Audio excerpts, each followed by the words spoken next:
didengung-dengungkan masalah akidah Islam, ya, ada pelajaran akidah akhlak, akidah Islam, akidah umat Islam, mata kuliah, ya, ada akidah usuluddin, atau di sana ada tauhid atau ilmu kalam. Sebelum kita menjabarkan beberapa hal yang berkaitan dengan akidah, penting kita untuk mengetahui apa sih itu akidah. Lughatan, istilahan, ma'nan. Apa makna akidah? Yang kita yakini, yang kita biasa ucapkan, akidah saya ini, akidah saya itu seperti ini. Apa itu makna akidah? Dalam bahasa Arab, akidah itu diambil dari kata aqada yaqidu, artinya mengikat, atau aqidatan, ikatan. Ya. Dimaksud akidah adalah diambil dari aqada yaqidu. Dalam bahasa Arab bermakna mengikat. Jadi kalau dikatakan akad nikah, aqdun nikah, itu maknanya ikatan nikah. Aqdul bai', ikatan jual beli. Aqdul ijarah, ikatan sewa menyewa. Aqdul ariyah, ikatan pinjam meminjam. Itu akad. Maknanya ikatan. Apa yang dimaksud dengan ikatan? Ikatan yang dimaksud di sini adalah sebuah ikatan yang kalau sudah ada, sudah terjadi, misalnya di dalam pernikahan, akad nikah, maka itu sudah terikat dan tidak terlepas. Ya. Sesuatu yang kita sengaja untuk mengikatnya, itu sesuatu yang kita tidak ingin melepasnya. Jadi kalau sudah ada akad nikah, berarti sudah sah. Kalau ada akad jual beli, sudah ada transaksi, kesepakatan harga, sudah bertukar iwad dan saman, barang dan uang, maka disebut dengan akad jual beli yang mengikat. Apa maksudnya mengikat? Uang yang saya kasih itu sepenuhnya hak milik penjual, barang yang dikasih, yang saya ambil itu sepenuhnya milik saya. Sudah diikat dengan kaidah seperti itu. Itu secara bahasa akidah. Adapun secara istilah, akidah itu bisa dimaknai dengan ma ya'taqiduhu al-insan, sesuatu yang diyakini oleh manusia, sesuatu yang diyakini oleh seseorang. Apa yang dia yakini itu akidah. Ya, sesuatu yang diikat, keyakinan yang diikat di dalam hatinya dan tidak mau dia lepaskan, itu namanya akidah. Keyakinan seseorang. Jadi misalnya kita mengatakan akidah kita, akidah saya adalah beriman kepada Allah, mengimani Allah itu esa. Keimanan kita dengan adanya Allah itu namanya akidah, keyakinan kita. Nah, itu disebut dengan akidah. Apa yang kita yakini itu akidah, keyakinan kita. Ya, nanti cabangnya akidah kita tentang Allah.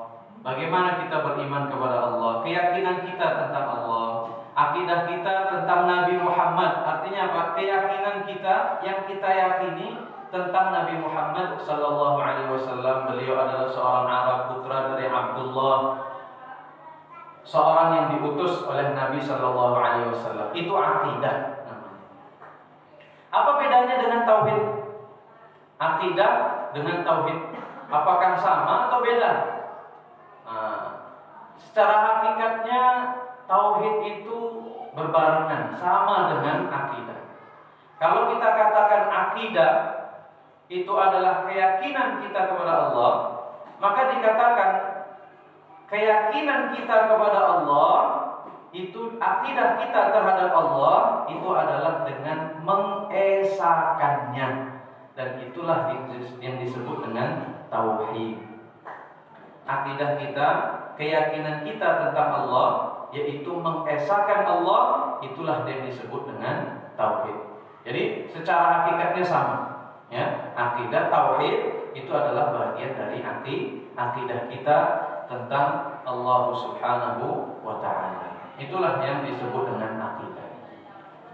Nah, akidah ini permasalahan yang sangat intim dalam agama. Ya, akidah, masalah keyakinan.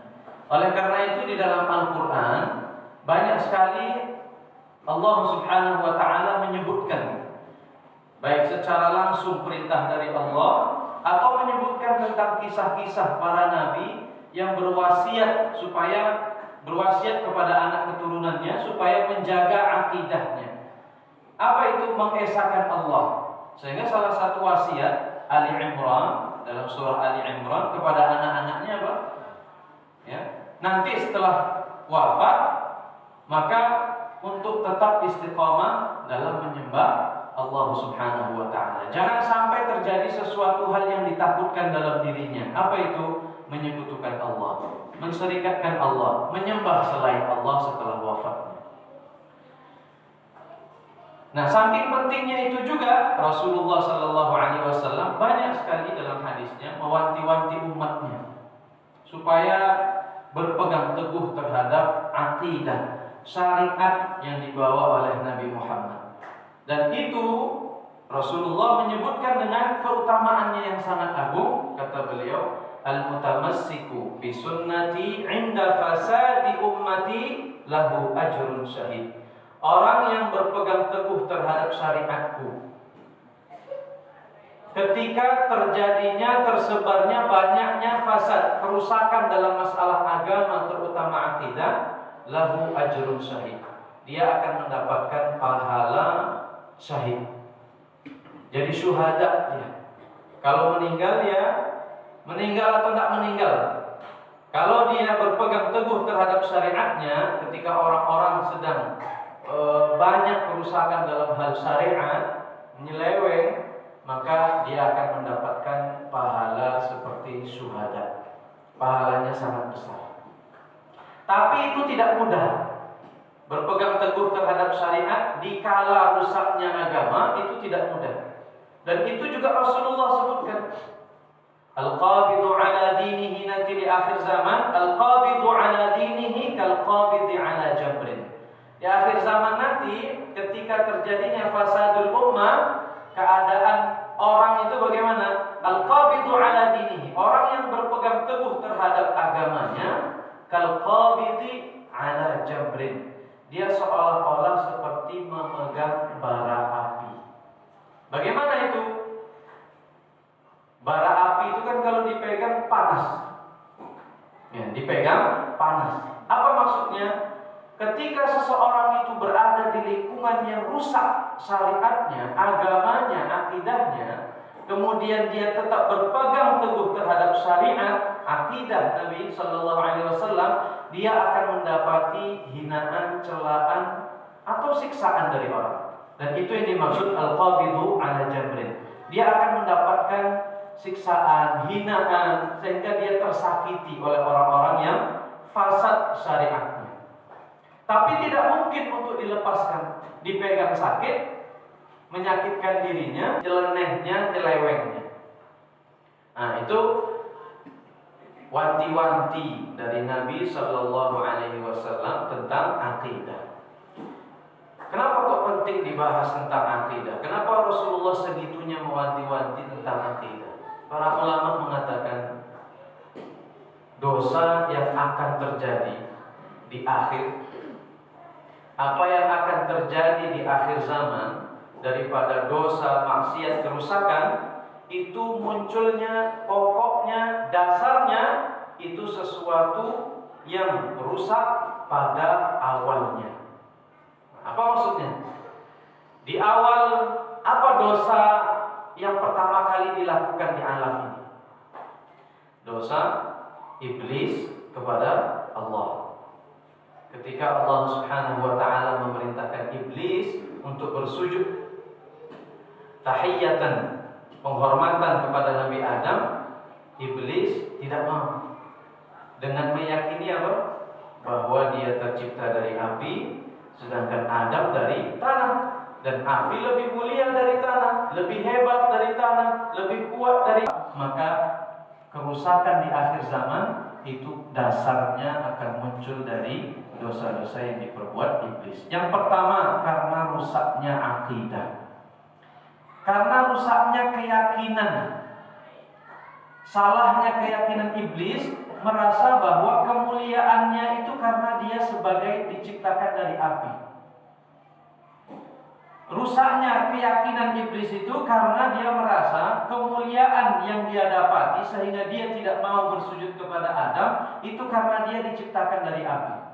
Padahal tidak seperti itu.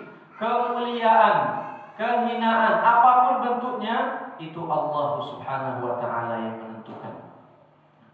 Allah Ta'ala menentukan seorang nabi menjadi nabi, itu pilihan Allah.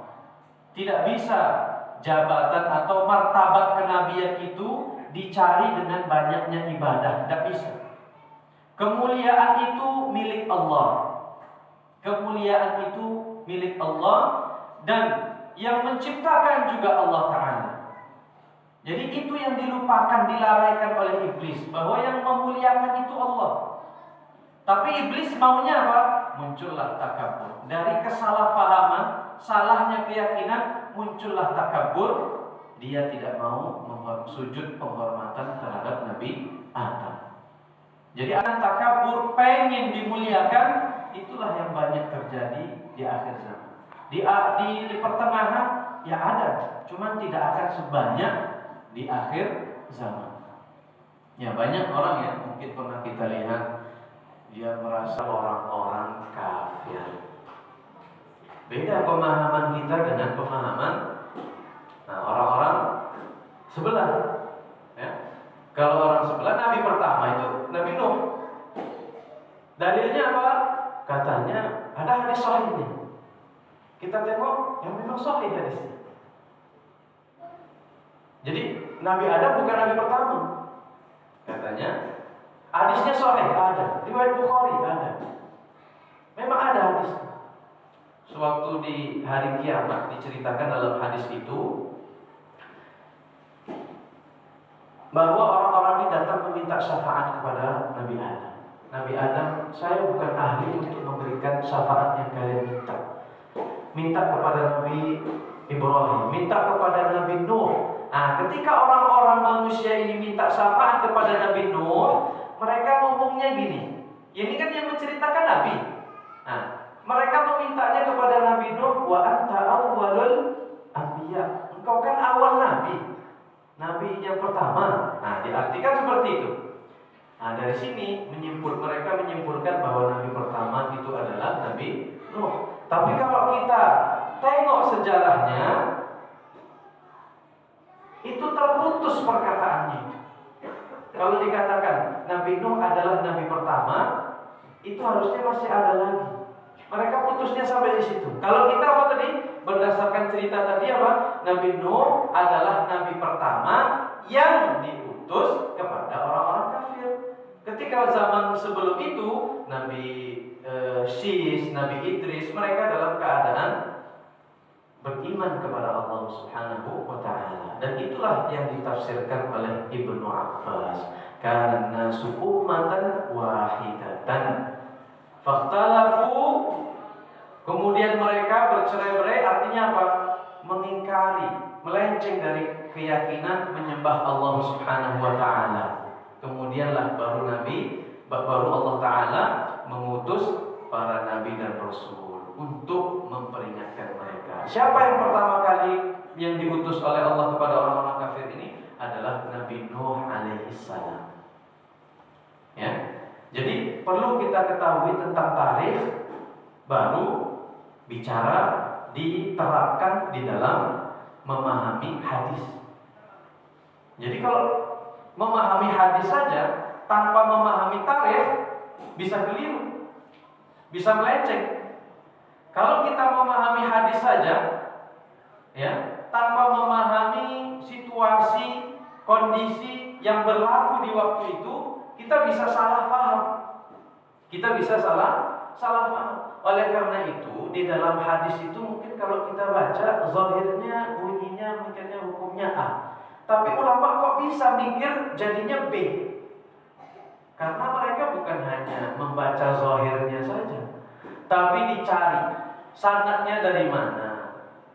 Nabi waktu mengucapkan ini di mana, dalam kondisi apa, di ketika itu kondisi cuaca daerahnya bagaimana, keadaan orang-orangnya bagaimana, itu yang diteliti, itu yang dilihat.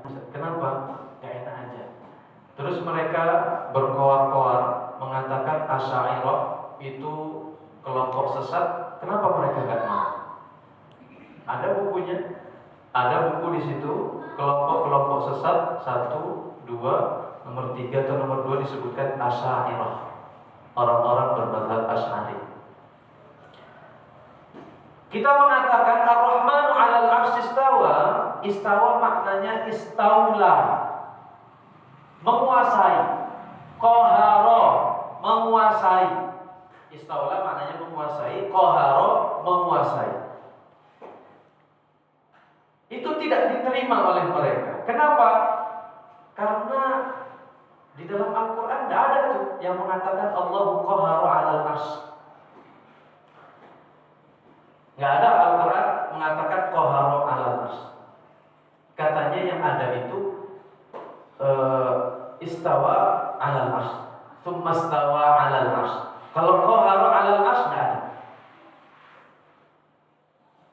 Tapi penisbatan qahara, menguasai kepada Allah, itu ada.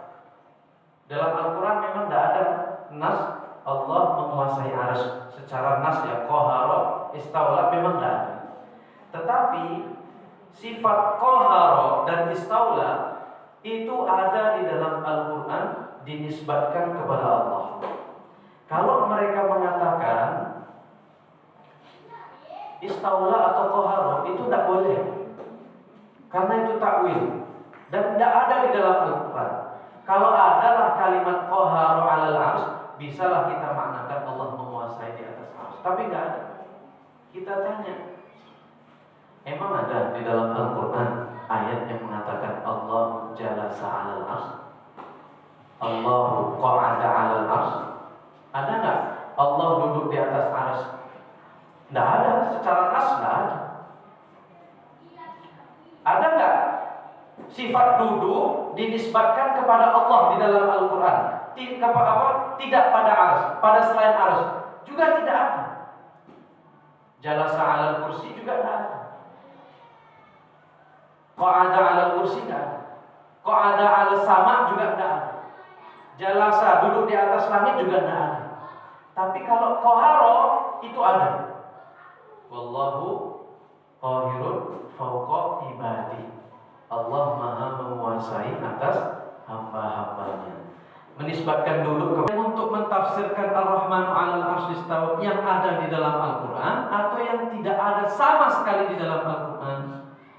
Ya, memaknai ayat itu disesuaikanlah dengan makna-makna ayat yang lain. Oh, kalau ini jawaban ngeles. Kalau dimaknakan Allah menguasai katanya, berarti kalau kata menguasai itu kan difahami harus ada perlawanan. Kalau saya misalnya saya punya tentara ingin menguasai daerah lain, berarti kan harus ada perlawanan nih, perang. Kalau dimaknakan begitu berarti seolah-olah Allah menguasai arsy harus berjibaku dong, harus bertentangan dulu dong dengan arsy. Ini pertanyaan yang keliru dasarnya. Kalau dikatakan qahara menguasai itu, dikatakan harus ada sabqul mubalaghah, harus perang dulu, harus perlawanan dulu. Lalu apa makna ayat wallahu qahirun fawqa ibadi? Allah menguasai atas hambanya. Apakah kamu akan memaknai kalau Allah itu bertentangan juga dengan manusia, kemudian Allah menang, kemudian Allah baru berkuasa? Tidak juga bisa. Tertolak juga. Cuma pakai satu ayat saja. Allahu qahirun fawqa ibadi. Tapi ya, masalahnya mereka masih ngeles. Ya. Saya katakan, ketika mereka mengatakan Ar-Rahmanu 'alal 'arsy istawa dengan makna duduk, dengan dalil, enggak ada ulama yang diakui yang mengatakan istawa dengan makna menguasai. Kalau ada orang mengatakan seperti itu, katanya tidak ada, jawab, tanyakan ke dia, mau berapa? Saya sebutkan nama. 100 orang ada. Dari ahli tafsir ada, ahli ilmu kalam ada, ahli hadis ada, ulama salaf Abdullah bin Mubarak, seorang mujtahid, ulama salaf 200 Hijriyah, 200 sekian sampai 311 Hijriyah atau 310 Hijriyah. Itu ulama salaf mengatakan istawa dengan makna istaula. Tafsir At-Tabari. Jadi menurut mereka ulama salaf Abdullah bin Mubarak itu bukan ulama yang diakui. Tafsir At-Tabari tahu ya, tafsir besar. Itu mengatakan istawa titik dua, istawa titik dua, istaula. Silakan bisa ditengok. Jadi Imam Tabari itu bukan ulama yang diakui. Tafsirnya jadi rujukan, tapi bukan ulama yang diakui. Nah, ini dasarnya apa? Karena klaim mereka itu biasanya yang mereka sebut salaf itu bukan seperti yang kita pahami tentang salafus saleh. Karena ketika mereka menyebutkan salaf, itu ada nama-nama tersendiri yang keyakinannya seperti mereka sekarang. Jadi kalau kita sebut Imam Abu Ja'far At-Tahawi, beda, bukan itu salafnya. Karena mereka punya buku, punya kitab, ada akidah ahlu sunnah, namanya akidah Tahawiyah, ulama salaf. Disalahkan, menurut dia salah. Di situ isinya bukan mensalahkan, tapi menolak, menyalah-nyalahkan Imam Abu Ja'far At-Tahawi, seorang ulama salaf. Jadi yang disebut mereka ulama yang diakui itu adalah cuma ulamanya mereka saja. Jadi kalau mereka mengatakan ada ulama salaf, berarti itu bukan ulama salafus saleh yang kita pahami. Kalau mereka bilang ulama mengatakan, tunggu dulu, mungkin ulamanya dia saja. Dan ini saya katakan bukan karena saya bangun tidur teringat ini baru saya katakan. Nah, ini atas dasar apa yang mereka tulis dalam kitabnya, apa yang mereka sebutkan dalam ceramah-ceramahnya, terutama dalam kitab-kitab mereka. Dan ini ilmiah, ya. Ada yang seperti saya sebutkan tadi, Syekh Abdul Hadi Wahbi, Syekh Utsaimin juga mengatakan itu. Katanya dalam bahasa Arab tidak ada istawa dengan makna istaula. Ar-Raghib Al-Asbahani dalam kitabnya Tafsir Gharibul Quran mengatakan bahwa istawa kalau ada dibarengi dengan ala itu maknanya istaula. Al-Fayyumi sahib Al-Misbahul Munir mengatakan itu juga. Jadi ini kerancuan yang muncul ketika apa? Tidak memahami penafsiran-penafsiran dalam Al-Quran dan Sunnah, yang mengakibatkan apa? Melencengnya kesalahan dalam akidah, kesalahan dalam keyakinan memahami nas-nas, teks-teks dalam syariat. Ayatnya jelas, iya jelas, hadisnya jelas sekali. Yang tidak jelas terkadang otak kita ini, iya kan? Yang biasanya kita merasa pede, wah saya bisa, oh ini aja paham saya. Tapi ulama tidak seperti itu, mereka jeli sekali. Ya, misalnya contoh hadis tentang ziarah kubur. Itu biasanya orang Wahabi mengatakan hadis ziarah kubur dhaif, semuanya dhaif. Kalau mau tengok nas tentang hadis ziarah kubur, tahu ya kitab Al-Azkar Imam Nawawi, itu ada syarah takhrij sanadnya, sanad hadisnya. Nama kitabnya Nataijul Fikr, karangan Ibnu Hajar Al-Asqalani, bahwa di salah satu hadis tentang ziarah kubur itu ada yang statusnya hasan. Kalau statusnya hasan berarti bisa dijadikan sebagai hujjah. Artinya apa? Ziarah kubur itu boleh. Hadisnya hasan. Ibnu Hajar Al-Asqalani itu yang punya kitab Fathul Bari, gelarnya Amirul Mukminin, pemimpinnya umat Islam, ulamanya umat Islam dalam masalah ilmu hadis. Tidak ada orang setelahnya yang semisal keilmuannya seperti beliau. Nah, jadi itu penting memahami tentang sanad-sanad itu. Ya, tentang ziarah semuanya dhaif. Hanya berpatokan si fulan, oh kayaknya dhaif. Tidak bisa. Ya. Jadi itu kesalahpahaman dalam memahami teks-teks hadis itu bisa mengancam keyakinan, masalah akidah. Ya, masalah akidah. Oleh karena itu, masalah akidah ini yang seperti tadi Rasulullah sangat mewanti-wanti untuk menjaga akidah, ya, keyakinan kita supaya teguh terhadap syariat-syariat yang dibawa oleh Nabi Sallallahu Alaihi Wasallam dengan mengikuti Al-Quran, dengan mengikuti petunjuk Allah, sunnahnya yang diajarkan oleh Rasulullah Sallallahu Alaihi Wasallam. Jadi itu kajian kita masalah akidah, berpegang teguh. Bagaimana caranya? Caranya satu, belajar. Caranya satu, belajar. Tanpa belajar kita tidak akan tahu tentang makna hadis ini, hadis itu, dan lain sebagainya. Tidak ada cara lain selain belajar. Karena Rasulullah Ta'ala mengajarkan tuntutlah ilmu, ya, bukan hanya baca dan pahami sendiri, tidak. Akidah ini kalau ada orang mengatakan, oh nggak usah dalam-dalam masalah akidah, nanti sesat kita. Justru kebalikannya. Orang yang tidak tahu akidah itulah yang akan mudah tersesat. Ya. Kalau mendalaminya dengan cara yang salah bisa juga sesat. Tapi kalau benar, insya Allah selamat sampai dunia sampai akhirat. Jadi itu saja yang bisa kami sampaikan. Jadi mungkin kalau ada tanya yang tanya jawab, ya. Kalau ada pertanyaan.